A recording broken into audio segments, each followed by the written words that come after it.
వసుదేవసుతం దేవం కంసచాణూరమర్దనం దేవకీ పరమానందం కృష్ణం వందే జగద్గురుం. శ్రీ రాధాకృష్ణాభ్యాం నమః. ఓం నమస్తే అస్తు భగవన్ విశ్వేశ్వరాయ మహాదేవాయ త్ర్యంబకాయ త్రిపురాంతకాయ త్రికాగ్నికాలాయ కాలాగ్నిరుద్రాయ నీలకంఠాయ మృత్యుంజయాయ సర్వేశ్వరాయ సదాశివాయ శ్రీమన్మహాదేవాయ నమః. శ్రీ దుర్గామల్లీశ్వరాభ్యాం నమః. ఈ రోజున మనం ఈ కేతువు యొక్క సంచారము, కేతువు సింహరాశిలో రవితో కలిసి ఉన్నాడు ఈ నెలలో. ఆ తర్వాత కేతువు వివిధమైనటువంటి గ్రహాలతో కలుస్తూ అలా వెళ్తూ ఉంటాడు. ఎంతవరకు అంటే 1.5 సంవత్సరం పాటు ఈ కేతు యొక్క ట్రాన్సిట్ జరుగుతూ ఉంటుంది. మరి మనం చూసాం, రాహు కేతువు మే 13 తారీఖున మనకి గురుగ్రహము మనకి ఈ యొక్క వృషభ రాశి నుంచి మనకి మిథున రాశి సంచారానికంటే ముందు మనము మార్చి నెలలో మనము ఈ యొక్క రాహుకేతువులు ఇద్దరు కూడా మనకి రాశులు మారడం అవన్నీ గమనించాం. రాహువు శనితో కలిసి మరి మార్చిలో మారినటువంటి ఈ యొక్క శని కుంభరాశి నుంచి మీనరాశిలో మారి ఆ యొక్క శని రాహుతో కొంతకాలం మే నెల వరకు ఉన్నాడు. ఆ తర్వాత మళ్ళా మార్చి నెలలో కొంచెం అటు ఇటు కస్మ పీరియడ్స్ అంటాం, రాహుకేతువులు మారడాలు అవన్నీ. అధికారికంగా మే నెలలో గురుగ్రహం మనకి వృషభ రాశి నుంచి మనకి ఈ యొక్క మిథున రాశికి మారే ముందు ఈ రాహువేమో మీనరాశి నుంచి కుంభరాశిలోకి, అలాగే ఈ యొక్క కేతువు కన్యారాశి నుంచి సింహరాశిలోకి మారడం జరిగింది. అయితే ఈ కేతువు యొక్క లక్షణాలు మనం తెలుసుకోవాలి. కేతువు అనేటటువంటిది మహోగ్రమైనటువంటి గ్రహం. అది దాన్ని ఛాయాగ్రహాలుగా మనం పిలుస్తూ ఉంటాం.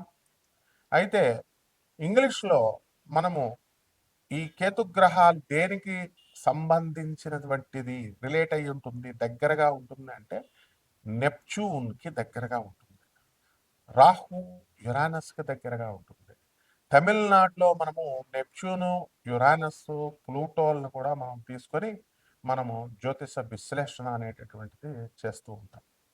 అయితే ఈ యొక్క కేతువు మనకి సింహరాశిలో ఉన్నప్పుడు ఏమిటి ఫలితాలు? సాధారణంగా గ్రహాలు మనకి గ్రహణాలు పట్టినప్పుడు మనము రాహుగ్రస్త సూర్యగ్రహణం అని, కేతుగ్రస్త చంద్రగ్రహణం అని ఈ రకంగా మనం చెప్తూ ఉంటాం.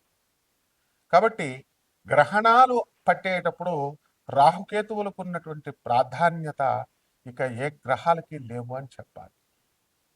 ఇక కేతువు బాగా ఉన్నటువంటి వాళ్ళు డాక్టర్లుగా, సర్జన్లుగా, ప్రముఖ ఆధ్యాత్మికవేత్తలుగా వీళ్ళు ఈ ప్రపంచంలో దినదిన ప్రవర్ధమానం అవుతూ ఉంటారు. అలాగే సినిమా డైరెక్టర్లలో మనం శేఖర్ కమ్ముల గారిని మనం తీసుకుంటే ఆయన్ని మనం చూడండి, సన్నంగా ఉంటారు, కేతు గ్రహం అనమాట. అలాగే మనం టాప్ సర్జన్స్ని చూడండి, వెళ్ళి సన్నగా ఉంటారు. వాళ్ళు కృషించిన శరీరము లాంటి శరీరమును కేతువు కలిగి ఉంటాడు. కానీ వీళ్ళు చాలా మేధావులు. ఎవరు? కేతువు లగ్నంలో ఉన్నటువంటి వాడు. లగ్నములో కేతు వచ్చినప్పుడు మనకి విపరీతమైనటువంటి కోపం ఉంటుంది, విపరీతమైనటువంటి జ్ఞానం ఉంటుంది. ఆ తర్వాత వాళ్ళు మిస్టిక్ ప్లానెట్, రహస్యం, మనము రహస్యమిత్రుడు అంటూ ఉంటాం చూసారా, అది ఈ యొక్క కేతుగ్రహం ఉన్నప్పుడే అనమాట. అందువలన ఈ రహస్యమైనటువంటి సమాలోచనలు ఇవన్నీ కూడా కేతువు లగ్నంలో ఉన్నప్పుడు మనం చేస్తూ ఉంటాం. ఎంత కోపము ఎంత ఫుల్ స్పీడ్లో వస్తుందో అంతే స్పీడ్లో మళ్ళీ ఈ కోపము బుస్సుమని క్రిందకి దిగిపోతూ ఉంటుంది. అండ్ ఈ యొక్క కేతుగ్రహం బాగా ఉన్నటువంటి వాళ్ళు, ఈ కేతు అనుగ్రహం ఉన్నటువంటి వ్యక్తులు గొప్ప సర్జన్లుగా, గొప్ప సినిమా డైరెక్టర్లుగా, గొప్ప ఆధ్యాత్మికవేత్తలుగా ఉంటారు. ఇప్పుడు మనం ప్రముఖ సినీ దర్శకులైనటువంటి శేఖర్ కమ్ముల గారు 'హ్యాపీ డేస్' తీసినటువంటి ఆయన కేతు అనుగ్రహం ఉన్నటువంటి గొప్ప వ్యక్తి. అందువల్లనే సాఫ్ట్‌వేర్ రంగంలో ఉంటూ సినిమా రంగంలోకి అలా ఈ సాఫ్ట్‌వేర్ రంగానికి కూడా మనకి ఈ రాహుకేతువుల యొక్క ప్రభావం అనేటటువంటిది ఉంటుంది. కాబట్టి ఈ కేతువు విదేశాలకు వెళ్ళేటటువంటి వాళ్ళకి చాలా చక్కటి బలంగా ఉన్నప్పుడు విదేశాలకి వెళ్తూ ఉంటారు. అయితే ఈ కేతువు ఎన్ని లాభాలు చేస్తాడో అంత నష్టాలు కూడా చేయడంలో ఆయన చాలా సమర్థుడు. ఈ యొక్క కేతువు ఏం చేస్తాడంటే అష్టమములో కేతు ఉన్నప్పుడు ఆత్మహత్యా సదృశ్యమైనటువంటి సమస్యలను సృష్టిస్తాడు. ఇప్పుడు ఎవరికి ఉందండి అంటే అది మకర రాశి వాళ్ళకు ఉంది. ఇప్పుడు మకర రాశిలో మనకి కేతువు అష్టమ స్థానంలో ఒక సంవత్సరన్నర కాలం పాటు ఉంటాడు. గతించిపోయింది మే నెల నుంచి మనం చూసుకుంటే మే, జూన్, జూలై తీసుకుంటే వదిలేస్తే ఇంకా ఒక సంవత్సరం 3 నెలల కాలం పాటు ఉంటాడు. అష్టమ కేతువు అసలు చచ్చిపోతే బాగుండురా బాబు మనకి ఇన్ని సమస్యలు వచ్చినాయని అనుకోవడము, ఒక డిప్రెషన్కి వెళ్ళిపోవడము ఇలాంటివి జరుగుతూ ఉంటాయి. అయితే కేతువు ఏమైనా ఆకాశంలో నుంచి భూమి మీదకి వచ్చి మనకి డిప్రెషన్ ఇస్తాడా? కాదు. మనం మరి ఏం చేస్తాము అంటే మనకి చాలామంది మగవాళ్ళను ఇప్పుడు మనం తీసుకుంటే ఎక్కువ మంది ఫోన్లు గంటలు గంటలు తరబడి మాట్లాడుతూ ఉంటారు. అది మగవాళ్ళతో మాట్లాడచ్చు, ఆడవాళ్ళతో మాట్లాడచ్చు. వాళ్ళంతా కూడా వాళ్ళ సోదంతా మీకు చెప్తా ఉంటారు. నాకు ఇలా జరిగింది, నాయన ఆత్మహత్య చేసుకోవాలనుకుంటున్నాను, మా ఆయన సరిగ్గా చూడట్లేదు, లేకపోతే మా పెళ్ళం కొడుతుంది, ఇట్లా రకరకాలుగా చెప్పి వాళ్ళ యొక్క వీడేమో ఆనందంగా వింటా ఉంటాడు. వాళ్ళంతా చెప్పిన తర్వాత ఏమవుతుంది, వీళ్ళకి ట్రాన్స్ఫర్ చేసేసారు. వాళ్ళ నెగిటివ్ ఎనర్జీ అంతా వీళ్ళకి ట్రాన్స్ఫర్ చేస్తారు. వాళ్ళ భారం చెప్పుకుంటే పోద్ది బాధ అంటారు కదా, ఆ విధంగా వీళ్ళకి వచ్చేస్తుంది. వాళ్ళు బాగానే ఉంటారు, వాళ్ళు వదిలిచేసుకున్నారు. కొంతకాలం అయిన తర్వాత వీళ్ళకి చెప్పి చెప్పి చెప్పి వాళ్ళ జాతకం బాగుపడినప్పుడు టపీమని వీడిని వదిలేస్తారు. ఎప్పుడైతే వీడిని వదిలేసేసరికి వీడికి డిప్రెషన్ స్టార్ట్. అలవాటు చేసేసరికి కదా ఫోన్లు గంటలు గంటలు మాట్లాడటం డైలీ. ఎప్పుడైతే వీళ్ళ ఫోన్ రాకపోయేసరికి వీడు పిచ్చెక్కిపోవడం, వీళ్ళక ఈ రకంగా బ్యాడ్ హ్యాబిట్స్ నేర్చుకోవడము, డిప్రెషన్లోకి వెళ్ళిపోవడము, ఇవన్నీ కూడా జరుగుతూ ఉంటాయి. కాబట్టి మనం ఏం చేయాలి అని అంటే మనము ఇటువంటి వ్యక్తుల నుంచి మనం దూరంగా ఉండాలి. ఎవరైతే వాళ్ళ బాధలు మనకి చెబుతూ వస్తూ ఉంటారో అటువంటి వాళ్ళకి మనం ఛాన్స్ ఇవ్వకుండా, వాళ్ళ సోదంతా మనం వినకుండా కఠినంగా కర్కశంగా ఉండాలి. అదేవిధంగా ఈ యొక్క కేతువు మిస్టిక్ ప్లానెట్ కాబట్టి అసలు ఎంతసేపు కూడా ఊర్ధ్వాన్ని చూస్తూ ఉంటాడు. అంటే పైకి చూస్తూ ఉంటాడు. రాహు క్రిందకి చూస్తూ ఉంటాడు. అందువలన రాహుగ్రహ అనుగ్రహంతో పుట్టినటువంటి వాళ్ళు రాహు నక్షత్రమైనటువంటి స్వాతి, శతభిషం, ఆ తర్వాత ఆరుద్ర నక్షత్రాల వాళ్ళు ఎంతసేపు కూడా మిగతా వాళ్ళు కూడా రాహువు లగ్నంలో ఉన్న లగ్నాన్ని చూస్తున్నా ఇలా కొన్ని మనకి ప్రమాణాలు ఉన్నాయి. వాళ్ళంతా కూడా భూమి మీదకి చూస్తూ ఉంటారు. నా పెళ్ళం, నా పిల్లలు, నా ఇది ఆస్తులు సంపాదించాలి, ఇట్లా భౌతిక లోకంలో ఉండేటటువంటి కోరికల గురించి ఆలోచిస్తూ ఉంటారు. ఇక ఈ కేతువు ఏం చేస్తాడంటే పైకి చూస్తూ ఉంటాడు. నేను అసలు ఎక్కడి నుంచి పుట్టాను, నేను చనిపోయినప్పుడు ఎక్కడికి వెళ్తాను, నాకు అసలు మోక్షం వస్తుందా రాదా అని దైవ చింతన అనేటటువంటిది ఎక్కువగా ఉండి మనం దేవుడి గురించి ఆలోచించడము, పరలోకం గురించి ఆలోచించడము ఇలాంటివి మనం చేస్తూ ఉంటాం. అయితే ఈ యొక్క కేతువుకి మళ్ళీ ఇంకొక విధమైనటువంటి లక్షణం కూడా ఉంది. చాదస్తం ఎక్కువగా ఉంటుంది.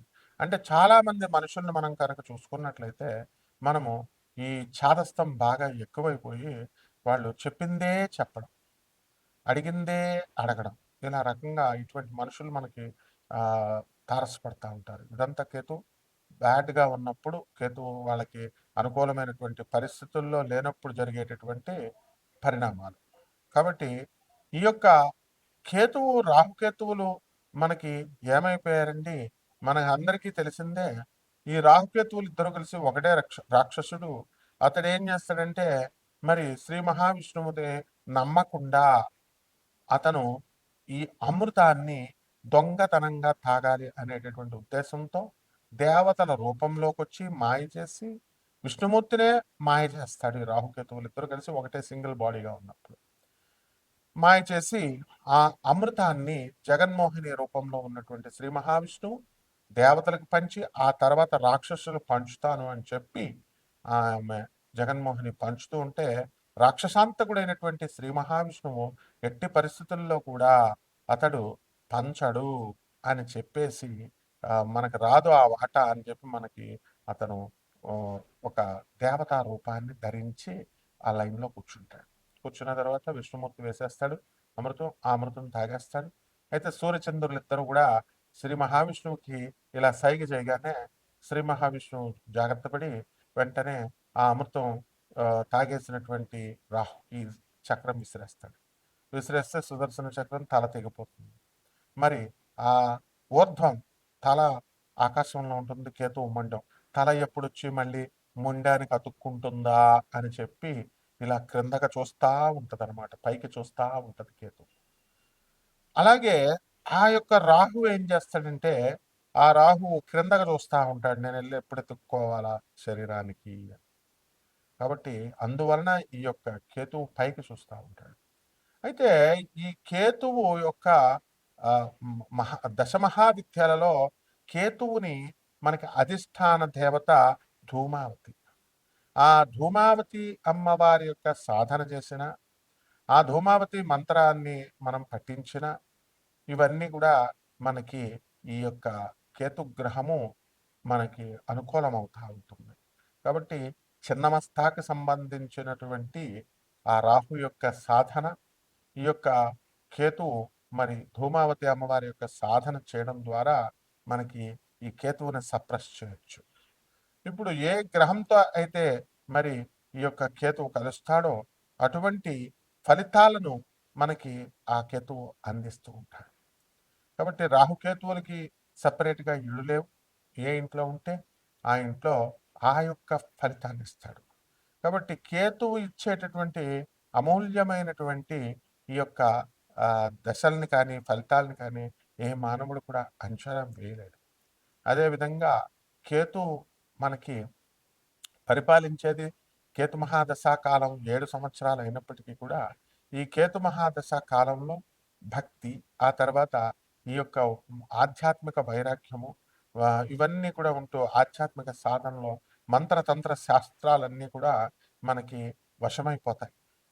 అదేవిధంగా ఈ యొక్క కేతువు మనకి మంత్రతంత్ర క్షుద్ర శక్తులే కాకుండా యక్షిని గంధర్వ కిన్నెర కింపురుష శక్తుల్ని కూడా మనకి వశం చేస్తూ ఉంటుంది.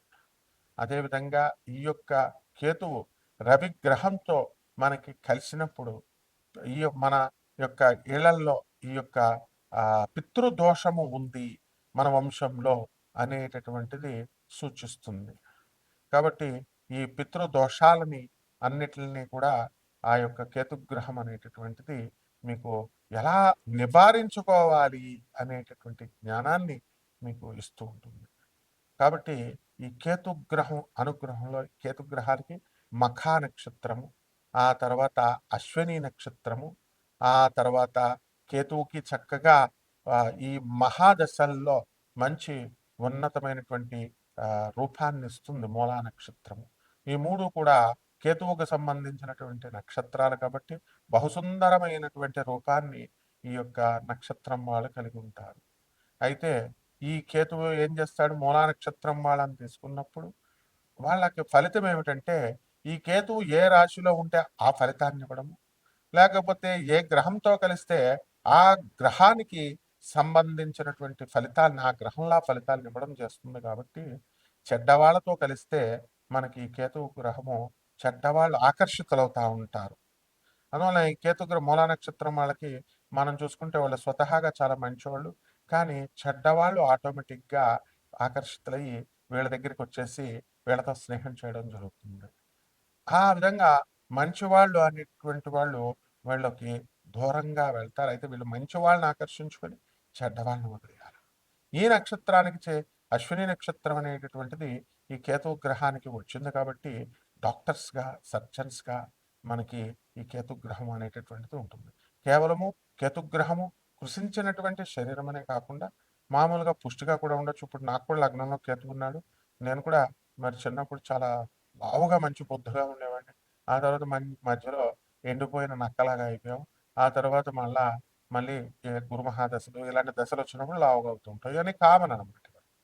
సో, ఈ 12 రాశుల మీద ఈ సంవత్సరం 3 నెలల పాటు ఈ యొక్క ఫలితాలు ఎలా ఇస్తుంది కేతువు అనేటటువంటిది ఒక్కొక్క రాశి వారికి మనం చూద్దాం. ఆ రాశుల్లో చేసుకునేటటువంటి పరిహారాలేమిటి? ఇవన్నీ కూడా మనం తెలుసుకుందాం. కర్కాటక రాశి. ఈ కర్కాటక రాశి వారికందరికీ కూడా మరి కేతువు ధనస్థానంలో ఉండడం ద్వారా రహస్యమైనటువంటి వృత్తుల ద్వారా మీకు సంపాదన అనేటటువంటిది వస్తుంది. అయితే గత సంవత్సరంతో పోల్చుకుంటే ఈ సంవత్సరం అంతా కూడా బ్రహ్మాండమైనటువంటి ఆదాయం కలిగి ఉంటారు. కానీ గురుడు వ్యయస్థితిగతుడు అవడం వలన మీకు ధనము బాగా అనవసరమైనటువంటి ఖర్చులకి, మీ యొక్క కుటుంబ ఖర్చులకి, విలాసవంతమైనటువంటి జీవితాలకి ఖర్చులు పెట్టడం అనేటటువంటిది జరుగుతూ ఉంటుంది. ఇకపోతే ఈ యొక్క సింహరాశి వారికి, ఈ కర్కాటక రాశి వారందరికీ కూడా అష్టమ రాహుగ్రహ ప్రభావం వలన కాస్త మనశ్శాంతి లోపము అనేటటువంటిది ఉంటుంది. ఇనుము, ఆయిల్, ఫ్యాట్స్, ఫుడ్ ఫ్యాట్స్ ఇలాంటి బిజినెస్లన్నీ కూడా బ్రహ్మాండంగా జరగడానికి అవకాశాలు ఉన్నాయి. ఇకపోతే విద్యారంగంలో, హాస్పిటల్ రంగంలో ఉన్నటువంటి వాళ్ళందరూ కూడా బాగా సంపాదించడము అనేటటువంటిది జరుగుతుంది. అదేవిధంగా మరి ఖర్చులు కూడా అధికమైనటువంటి ఖర్చులు కూడా కలిగి ఉంటారు.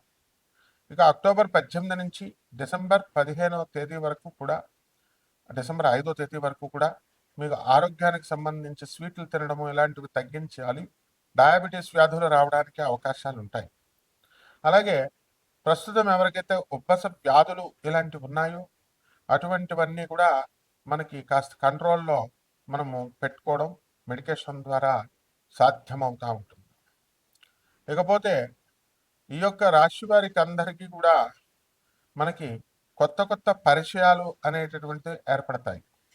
కొత్త వ్యక్తుల పరిచయాలు, అలాగే కొత్త కొత్త స్నేహాలు మీకు కాస్త రిలీఫ్ని ఇస్తాయి. అయితే ఈ యొక్క షేర్స్, స్టాక్ ఎక్స్చేంజ్ మార్కెట్లో మీరు వ్యాపారాలు చేయడం అనేటటువంటిది జరుగుతుంది. ఇక ఫార్మా రంగము, మందులు, కిరాణా వ్యాపారాలు, హాస్పిటల్స్ ఇలాంటి బిజినెస్లన్నీ కూడా ఎవరైతే చేస్తున్నారో హాస్టల్స్ బ్రహ్మాండంగా ఉండడానికి అవకాశాలు ఉన్నాయి. స్వతంత్ర వృత్తులు చేస్తున్నటువంటి వాళ్ళు, ఎవరికి వాళ్ళు ఇండివిజువల్గా చేస్తున్న వాళ్ళు కూడా బ్రహ్మాండంగా ఉంటారు.